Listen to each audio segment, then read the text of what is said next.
तो राम सपत जी, अब मैं आपके है ना बॉडी के 3 पार्ट्स को चेक करता हूं। तो आई विल बी बेसिकली क्या करता हूं, इनके 3 पार्ट्स को मैं चेक करूंगा। 1 पार्ट है ना from crown to throat, throat to navel and navel to lower part. 3 parts, we call this as 3 different types of frequencies. इसे हम कहते हैं कॉस्मिक एनर्जी, इसे हम कहते हैं global energy, and lower part को हम कहते हैं टेलुरिक एनर्जी। ठीक है।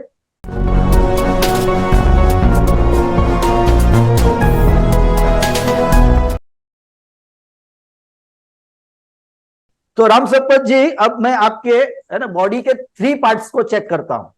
तो आई विल बी बेसिकली क्या करता हूं, इनके 3 पार्ट्स को मैं चेक करूंगा। 1 पार्ट है ना from crown to throat, throat to navel and navel to lower part. 3 parts, we call this as 3 different types of frequencies. इसे हम कहते हैं कॉस्मिक एनर्जी, इसे हम कहते हैं global energy, and lower part को हम कहते हैं टेलुरिक एनर्जी। ठीक है। तो अब मैं संपत जी का, Sampat ji just give me permission, do I have the permission to check your energies? Yes yes. Yes, okay. तो ये एनर्जी वर्ल्ड में एक चीज हमको ध्यान रखनी है, बिना परमिशन के किसी के भी एनर्जी को हमको चेक नहीं करना है। बेसिकली इट इज इन्फ्रिजिंग, है ना। जैसा हम किसी के घर में गए तो ये उसके तरह है, बिना बताए। तो हाँ, हमारे पास फोटो है, हमारे पास गूगल पे गए, फेसबुक पे गए, किसी का भी फोटो मिल जाता है, तो ये भूल मत करना, है ना। कभी ये भूल बहुत महंगी पड़ती है, बहुत लोगों को पड़ चुकी है। क्यों नहीं करना है वो समझ में भी आ जाएगा।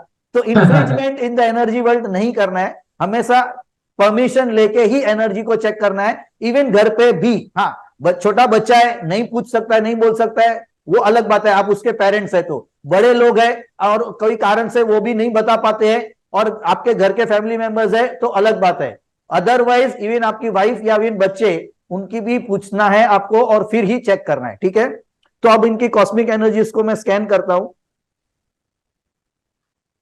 अब ये एंटेना आप देख रहे हैं मेरे हाथ में, थोड़ा आगे पीछे ऊपर नीचे होगा, तो ये अपने आप होता है ना। जो लोग ने अभी ऑलरेडी हमसे सीखा है उनको पता है। और जैसा मैंने आपको ऑलरेडी वो ट्यूनिंग फोक्स के बारे में बताया, तो जब रेजोनेट होता है ना, तो रेजोनेंस के कारण मूवमेंट बताता है। इसको हमको टाइट पकड़ना होता है बेसिकली हाथों में, है ना। ये अगर आप ऊपर से कोई आके इसको हिलाएगा तो ये इजीली मूव नहीं होता है। नॉर्मली उतना हम ऐसा टाइट पकड़ दे, इतना टाइट भी नहीं कि वो हिल ही नहीं सके, एक नॉर्मल टाइट कि अपने आप वो नहीं हिलेगा, ग्रेविटेशन से वो पुल डाउन नहीं होगा, लेकिन रेजोनेंस से वो मूवमेंट बताता है ना। उस तरह से हम इसे होल्ड करते हैं बेसिकली। और ये मैं कर सकता हूं, तो मेरे साथ सीखे हुए, या आपको अगर ऑलरेडी पता है या आपने इसका ऑलरेडी से कोर्स किया है, तो आप भी इसे कर सकते हैं। ठीक है ना। तो ये बेसिकली ट्रेनिंग का पार्ट है। जैसे कोई तबला सीखेगा ढंग से, तो वो भी है ना अच्छा सुर बजा सकता है। हाँ, पहले दिन नहीं बजा पाएगा, तो पहले दिन तो ये भी हाथ में नहीं घूमेगा। ठीक है ना।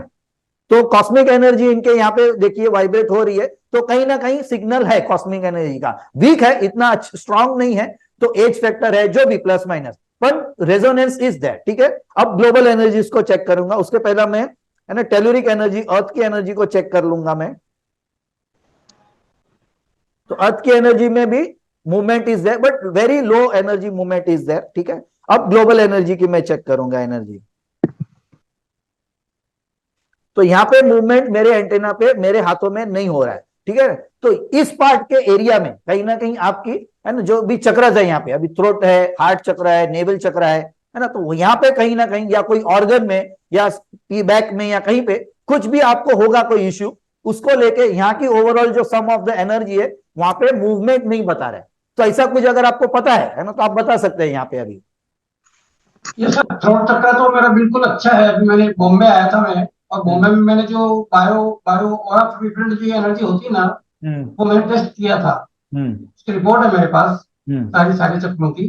तो अभी सब अच्छा है उनके हिसाब से, सारे चक्र मेरे अच्छा है, सारा बैलेंस है, अच्छा है। चक्र अच्छा है। कोई ऑर्गन में कुछ इश्यू है और आपको पता है क्या?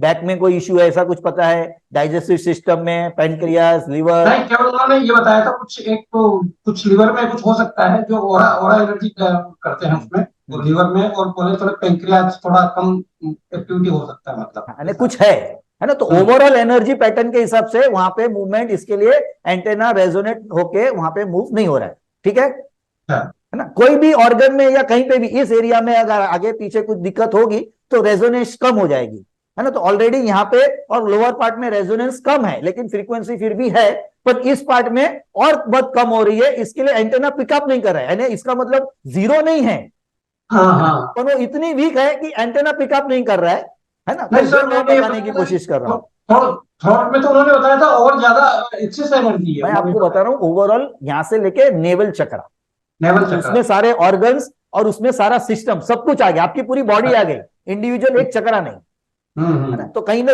आप बता रहे हैं लिवर और पेनक्रियास, तो ये दो एक मेजर ऑर्गन है हमारे बॉडी में, है ना।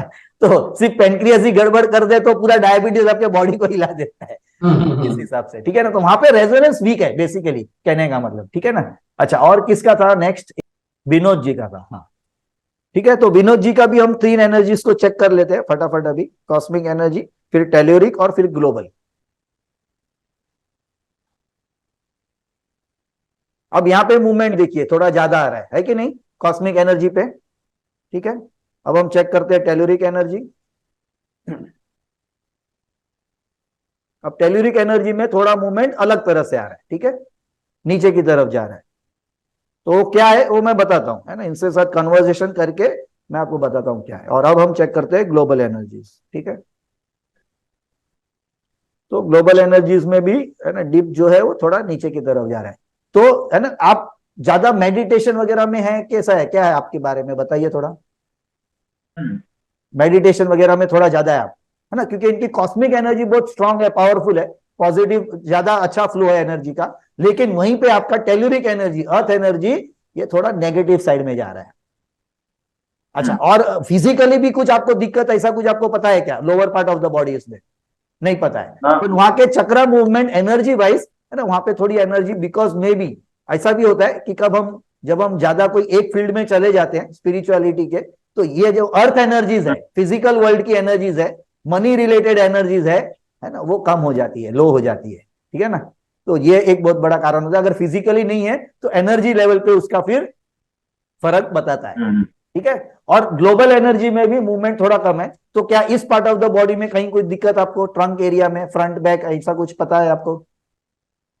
नहीं है, ठीक है ना। पर वहां के भी चक्रास की एनर्जीज आपकी यहाँ पे ही सारी एनर्जी है ना, पूरी बॉडी की आप लेके जा रहे हैं बेसिकली, मैं ऐसा समझ सकता हूं। उसके कारण यहाँ पे एनर्जी वाइज फ्रीक्वेंसी लो है आपकी ओवरऑल बाकी की बॉडी में, यानी आप अभी टोटल, है ना, ध्यान में, मग में, ऐसा कुछ है आपका ज्यादा। कितना टाइम क्या करते हैं आप बताइए, थोड़ा समझ में आएगा। मेडिटेशन अवेयरनेस हमारा, और नहीं, रेकी कितना वगैरह अपने टाइम आप करते से। हैं, यानी आप कितना समय उसमें देते हैं? समय 2 घंटा 3 घंटा। हाँ, बहुत ज्यादा पूजा है ना में। वो। ठीक है, ठीक है ना, गुड।